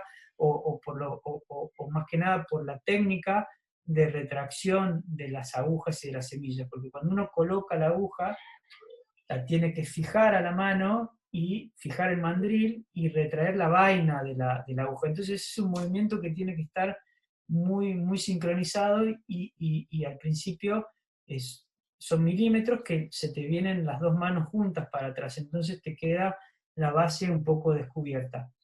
Entonces esto, la manera de ir mejorando esto y tomando conciencia de estos movimientos que son milimétricos, es evaluando los propios implantes. Y al principio no son todo lo gratificantes que uno quisiera, pero cuando uno puede encontrar sus propios errores y corregirlos, es algo muy importante. Además de que agiliza mucho el vínculo y las planificaciones, porque si a cada paciente lo planificás varias veces, eso es un ejercicio para los físicos y para nosotros de cómo tenemos que hacer el procedimiento, ¿no? Y después, bueno, todo eso es la parte de la técnica del implante propiamente, y después, pero, ¿qué vamos a prescribir, no? La prescripción, ¿no? Para los pacientes de monoterapia y para los pacientes de rescate, nosotros prescribimos 145 Gray. En los pacientes de rescate, los primeros implantes que hicimos de rescate no hacíamos 145, hacíamos 110, pero después con el tiempo vimos que no teníamos mayor toxicidad y decidimos hacer dosis plena. En los pacientes como BUS, prescribimos 110 Grays. Acá, yo en esto lo puse así, simple y blanco, porque yo aprendí a hacer braquiterapia con un urólogo. Y desde el punto de vista de la operatoria, de la manualidad, la braquiterapia para un urólogo es algo relativamente sencillo si logra, digamos, manejar todo el instrumental, el ecógrafo y demás, pero poner agujas y poner semillas para ellos es muy sencillo. Pero ¿por qué yo creo que siempre en el equipo tiene que haber un radioterapeuta? Y en mi opinión, un radioterapeuta es el que debe hacer la braquiterapia, porque la braquiterapia es una modalidad de radioterapia, es porque quizás el que no es radioterapeuta acá ve solo una prescripción. Entonces, ¿qué ven en esta prescripción, no? Este es un dibujo famosísimo del Principito, que cuando le muestra el dibujo le dice es un sombrero, ¿no? Y eso es lo que normalmente le pasa a alguien que no es radioterapeuta cuando ve un plan, ¿no? Porque decir que vamos a irradiar la próstata con 145 Gray, te dicen, ok, decime dónde pongo las semillas y yo las pongo. Entonces, las curvas de dosimetría, si uno las mira por afuera, de ahí uno puede imaginarse cualquier cosa, y los que somos radioterapeutas decimos, pará, dentro de esa curva hay un montón de cosas, hay un montón de información. Entonces, ¿qué hay dentro de esas curvas? Es lo que nosotros tenemos como herramientas para evaluar el plan, porque yo puedo mostrarle 10 planes en donde los 10, la prescripción es de 145 Gray, pero esta curva puede variar mucho. Y acá es donde uno ve la calidad del implante, qué tan bueno ha sido nuestro trabajo. Entonces, el análisis de estas curvas es lo más importante. Entonces, cuando estamos acostumbrados a ver histogramas dosis-volumen de radioterapia externa, y alguien ve este histograma dosis-volumen, que es un histograma de braquiterapia, lo primero que uno piensa, dice, este tratamiento es muy heterogéneo, está muy caliente, acá está descubierto, esto para radioterapia externa es algo inaprobable, ¿no? Pero en braquiterapia las cosas tienen otra lógica, funcionan diferente y tenemos que leer estos histogramas de manera diferente. Entonces tenemos que ver el volumen que recibe el 100% de la dosis, el volumen que recibe el 150% de la dosis, ¿no? Porque en braquiterapia aceptamos la heterogeneidad y esa es la ventaja de la braquiterapia, que podemos dar una dosis heterogénea. Que en un momento cuando yo comencé mi formación en radioterapia era como que la heterogeneidad en radioterapia era mala palabra, porque teníamos que buscar que la curva que caiga recta, porque ese era un tratamiento homogéneo y que la homogeneidad era menor toxicidad. Entonces, en próstata, tener una curva homogénea implica que la uretra tenga la misma dosis que el resto de la próstata, y de eso nadie se percata, entre comillas, no es que no se percatan, pero en braquiterapia uno puede tener heterogeneidad usada a nuestro favor. Entonces, los parámetros que tenemos que ver son estos, ¿no? No son muchos tampoco. No quiero hacer que parezca que esto es una ciencia demasiado compleja, pero tenemos que ver qué volumen recibe el 100% de la dosis, y eso tiene que ser idealmente del 95% o mayor al 90%, ¿no? Qué volumen recibe el 50% de la dosis, y esto tenemos que tratar de que sea lo menor posible, ¿no? Que esté lo más bajo posible, porque esto quiere decir que no va a ser un implante muy caliente, como lo llamamos, ¿no? ¿Qué dosis recibe el 100% del volumen, ¿no? Y tiene que ser mayor al 90%. ¿Qué dosis recibe el 90% del volumen? Entonces, con esto están las recomendaciones y los constraints de braquiterapia, ¿no? También hay un constraint para uretra y para próstata, que son fáciles de evaluar. Cuando empezamos, los urólogos que hacían braquiterapia, esto como que no les daba ninguna información. Y cuando uno habla con urólogos que hacen braquiterapia, a veces encontrás que uno te dice que no le marca la uretra, que solo marca el volumen y que prescribe los 145 grados de todo el volumen. Entonces, por eso creo que en esto siempre tiene que haber un radioterapeuta detrás de todo esto, ¿no? Y las recomendaciones para que el plan sea bueno es que el volumen que recibe tengamos mayor del 95% del volumen, ¿no?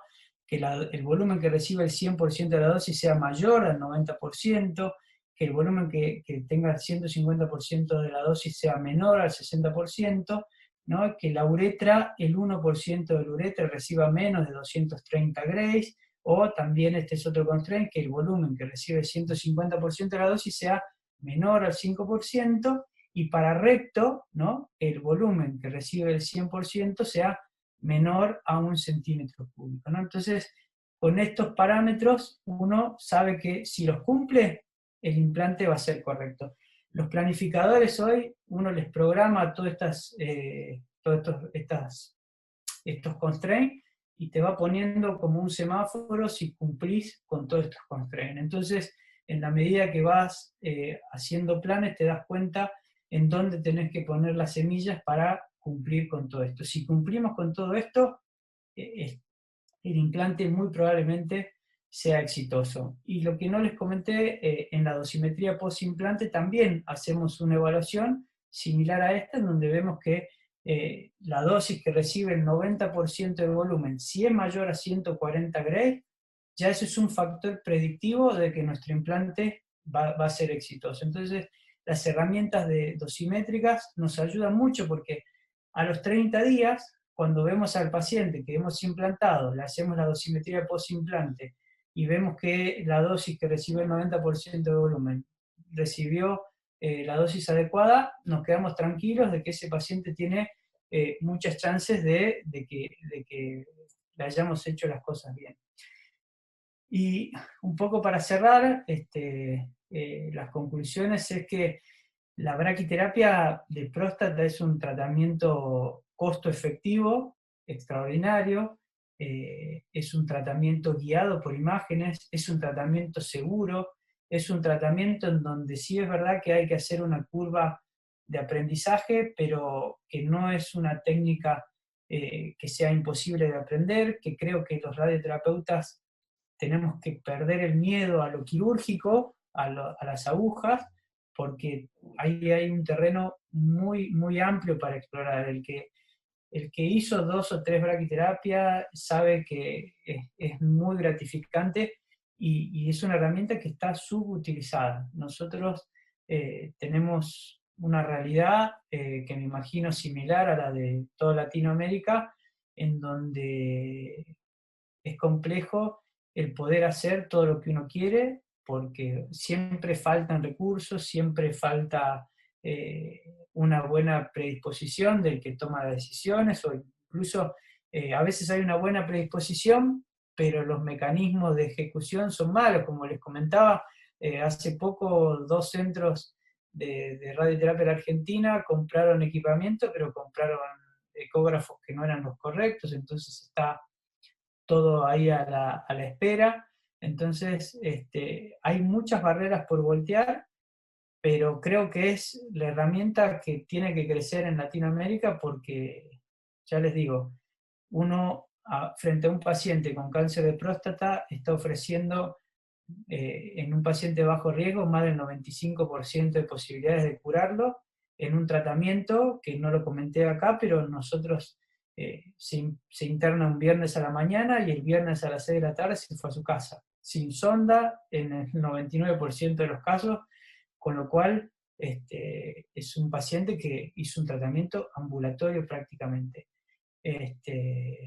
Así que es algo para desarrollar. Nosotros lo comenzamos a hacer con un urólogo, con lo cual también hay que vencer esa barrera de si el urólogo es el que tiene el manejo quirúrgico, bueno, aprendamos del urólogo el manejo quirúrgico, pero el urólogo tendrá que aprender de nosotros el manejo de radioterapia. Así es que si no se sienten confiados en hacerlo solo, busquen apoyo en los equipos interdisciplinarios porque es una herramienta que tiene mucho, mucho para dar. ¿Sí? Muchísimas gracias y bueno, ahora espero sus comentarios o preguntas.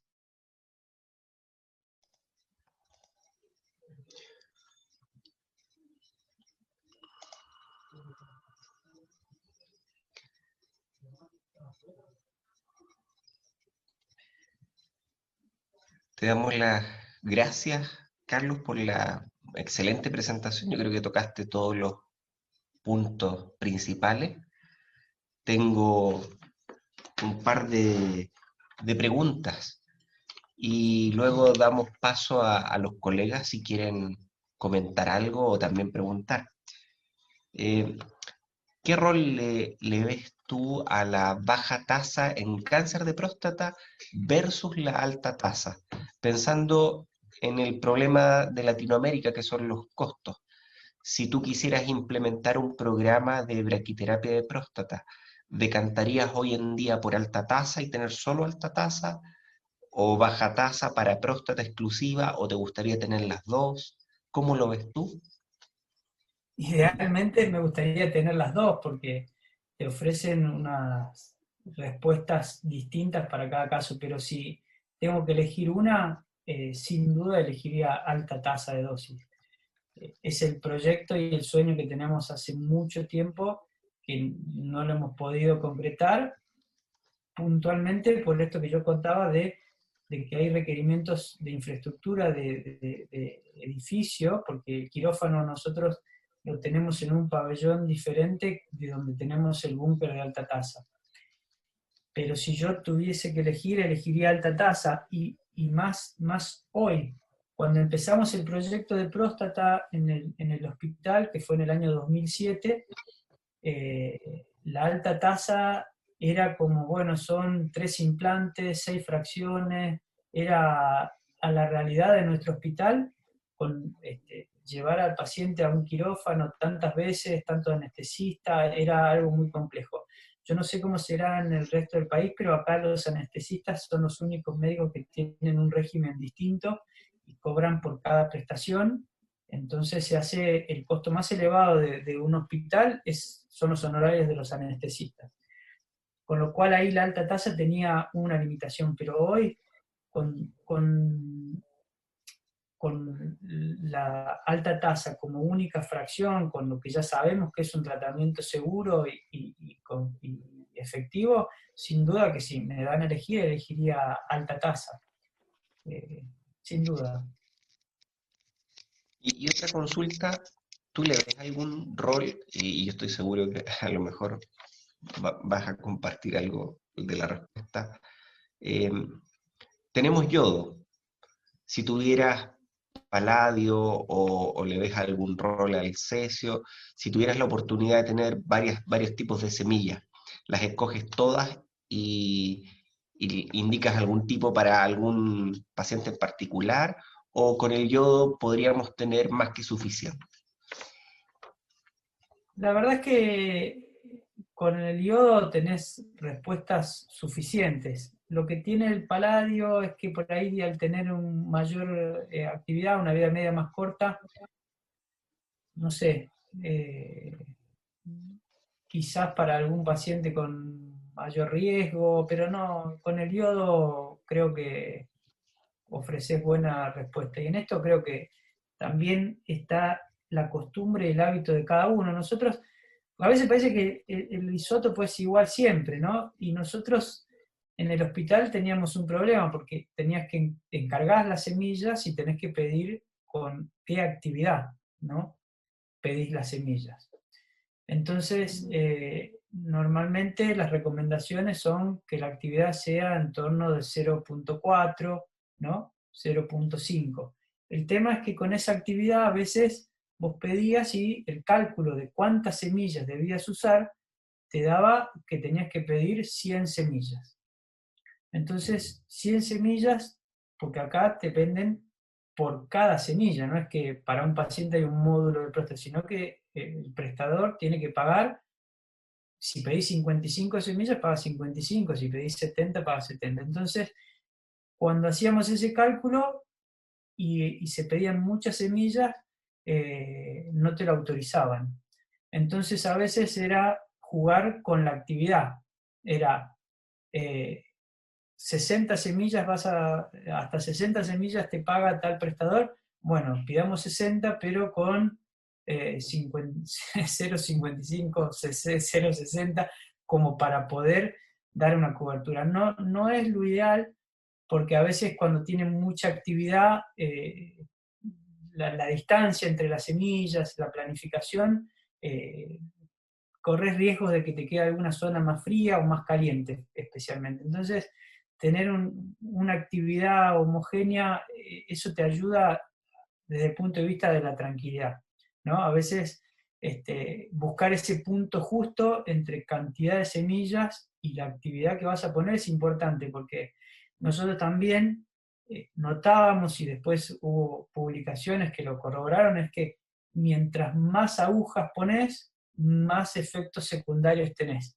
Entonces también decir, bueno, para poner menos agujas, menos cantidad de semillas. ¿Cómo podemos poner un poquito menos de semillas? Pidiendo las semillas con un poquito más de actividad. Entonces, en ese balance, uno se puede ir moviendo, pero si tuviese disponibles distintos isótopos, es también cuestión de habituarse a cada uno y acostumbrarse, no veo ahí limitación, pero como toda la vida utilizamos yodo, estamos muy, muy acostumbrados. Otra consulta que está en el chat, preguntan si tú consideras dejar la sonda puesta. Yo me imagino que una vez que tú das de alta al paciente y se la retiras en algún control posterior por alguna condición del paciente o por algo del procedimiento, ¿tienes algún setting de pacientes que dices, mejor me voy a evitar un mal rato de una retención por algo especial? Nosotros lo que hacemos normalmente es que al paciente lo medicamos con tamsulosina previamente y se la dejamos puesta, y lo que hacemos es, hacemos el implante, los hacemos siempre los viernes porque es el único día que los cirujanos nos dejan el quirófano. ¿Por qué? Porque ellos no quieren tener la complicación el fin de semana, entonces siempre lo complejo ellos, que vos lo comentaste en tu clase, lo hacen los lunes, los martes, para alejar las posibles complicaciones el fin de semana. A nosotros no tenemos esquema, no tenemos posibilidad de hacerlo otro día que no sea el viernes. Y en general lo hacemos al mediodía cuando ya han terminado las cirugías principales. O sea que somos como decimos acá, el último orejón del tarro en el quirófano, ¿no? Pero lo que hacemos es hacer el implante a las 4 horas, 5 horas del implante, retirar la sonda y aguardar a que el paciente orine por sus propios medios y sin problema. Si el paciente logra orinar y no tiene dificultades para orinar, le damos el alta, sin sonda. Si vemos que el paciente después de varias horas que le dejamos la sonda puesta, lo dejamos sin sonda, tiene problemas para orinar, le colocamos la sonda y lo mandamos a la casa con sonda. Pero en general los pacientes se van sin sonda. Al principio les dábamos el alta el sábado al mediodía, pero como esto desde el año 2007 que se hacen los procedimientos, casi ninguno tenía retención de orina, los mandamos a todos sin la sonda puesta. Nos ha pasado puntualmente 2 veces que los pacientes hicieron retención, que tuvieron que ir al hospital y colocarles una sonda, y en los 2 casos fueron reirradiaciones, fueron pacientes de rescate. A pesar de eso, a los pacientes que le hacemos rescate con braquiterapia, también nos mandamos a la casa sin sonda. Y la internación dura 24 horas, no los dejamos más tiempo internados. Esa ha sido nuestra experiencia, pero cuando el paciente tiene retención de orina, realmente ese es un problema. Pero acá estamos en plena capital federal y los pacientes se van con pautas de alarma, sabiendo que este es un evento que puede ocurrir, con lo cual si llega a pasar, por la guardia del hospital se resuelve sin mayores inconvenientes. Es decir, no hemos tenido ese problema puntual. Quizás, ustedes lo sabrán mejor que yo, con alta tasa, yo no sé si es más probable o no, pero con semillas, con yodo en general, no hemos tenido inconvenientes de ese estilo. Perfecto. Tenemos otra pregunta del chat por el sistema dosimétrico. ¿Cuál es el que emplean? Acá preguntan si es Manchester, Quimby. No, es el no sistema. Es un sistema computarizado. Incluso tiene opción de planificación inversa el programa. Uno le puede poner las restricciones que uno quiere, incluso en qué coordenadas no poner agujas, no poner semillas, y el programa te hace una planificación inversa, o dependiendo del físico que vaya al quirófano, en general los del hospital prefieren colocar ellos las semillas y no utilizar la planificación inversa, porque en palabras de ellos tarda mucho la planificación inversa y prefieren ir haciendo la planificación ellos, pero no es un sistema computarizado, no cae en las generalidades ni de Manchester ni de Quimby. En cuanto a qué técnica de implante, nosotros no hacemos el implante periférico, implantamos toda la próstata, hacemos un implante más global. Lo que sí, no lo comenté yo en la clase, lo que estamos tratando de hacer con los rescates es ir incorporando conceptos de terapia focalizada. Si bien todavía no nos hemos aventurado en hacer exclusivamente terapia focalizada, pero sí cuando tenemos un PET con colina, un PET con galio, donde es un rescate y hay una delimitación clara del lugar donde está el tumor en la próstata, ahí le marcamos un volumen distinto y tratamos de hacer un escalamiento de dosis ahí para disminuir la dosis en recto y vejiga. Es decir, no es meramente una terapia focal, pero sí lo utilizamos porque a veces en un rescate uno dice, bueno, quiero que toda la próstata tenga la dosis plena, pero si tengo que priorizar, quiero que esta zona, que es donde yo sé que está el tumor, tenga la dosis plena. Si tengo que enfriar un poquito acá para disminuir la dosis en uretra y en recto, lo hago a expensas de eso, pero es algo que lo hacemos ahí en la práctica y poniendo énfasis en esa imagen. Nos gustaría tener la resonancia, pero no la conseguimos siempre en todos los pacientes, ¿no? Pero tenemos más facilidad para tener un PET con galio que para tener una resonancia multiparamétrica, por cuestiones de que tenemos el PET al frente y que tenemos una buena relación con los médicos de ahí, entonces nos hacen alguna gentileza con algún paciente, pero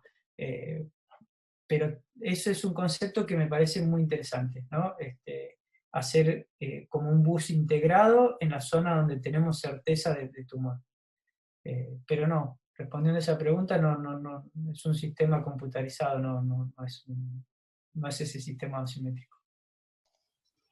Bueno, te agradecemos, Carlos, por la tremenda disposición a compartir tu experiencia y una clase que fue sensacional. Tocaste varios puntos. No sé si hay algún otro colega que quiera preguntar o comentar algo, que levante la mano porque es la oportunidad en estos momentos. No hay ningún voluntario. Bueno, entonces damos por cerrada esta sesión. Agradecerte una vez más. Eh, Le damos las gracias al doctor Carlos Salum.